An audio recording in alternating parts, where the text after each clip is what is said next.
You've had a long, very public legal battle with the SEC. How long do you anticipate that continuing? Warren Buffett is well known for saying a lot of smart things. One of the ones that I enjoy the most is when everyone is fearful, be greedy. When everyone's greedy, be fearful. And I think what you're clearly seeing happen now, there is a lot of fear in the market.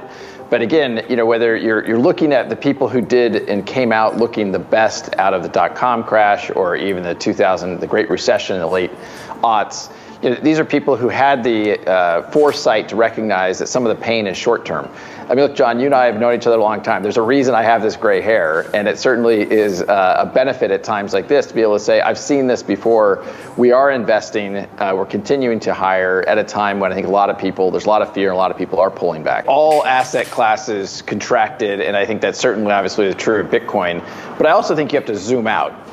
2 years ago this month, Bitcoin is about $8,000. Today, I think it's around $20,000 or $21,000.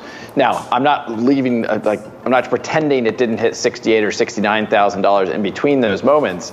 But the reality is, if you zoom back and look at what's happening in this market, I think you are seeing people recognize that non-inflationary or deflationary assets, particularly in a high inflation world, that matters and people will pay attention. But I think you do have to kind of zoom out and look at a longer arc of time to really assess, where is this market headed? Like several other moments of the crypto industry, you have a very early industry growing quickly, and you're going to have pullbacks.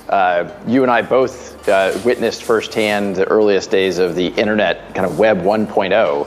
And certainly we saw some pretty dramatic shifts there where the e-toys and the pets.com died. But that doesn't mean that the technologies that underlie those weren't successful. And we have obviously some of the most profitable, some of the most valuable companies on the planet now born in that era. And you've had a long, very public legal battle with the SEC tied to the sale of unregistered Xrp securities. For those unfamiliar with why you've engaged in that battle, why take a stand, and how long do you anticipate that continuing? Look, regulatory clarity has been something that Ripple and I have asked for from regulators around the world for years, and we have gotten that from many jurisdictions. The United States really has been a laggard in that regard, and it's really out of step with other G20 markets, G20 economies. So the United States Securities Exchange Commission did file a lawsuit suggesting a very kind of nuanced, are Ripple's sales of XRP an investment contract? And this is a dynamic that we think is very clear, and we think it's very important for the entire crypto industry, not just for Ripple. Because if you're the SEC, you're a hammer and everything looks like a nail. The current chair of the SEC has said he thinks everything but Bitcoin is probably a security.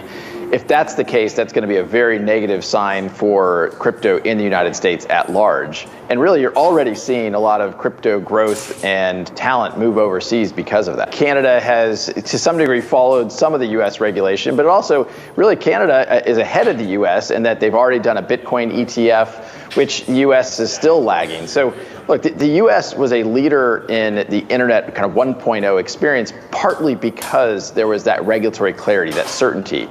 And we don't have that in the United States. There are some steps in Congress now that I think could be positive to help provide that. But that's not just important for Ripple, it's really important for the whole industry.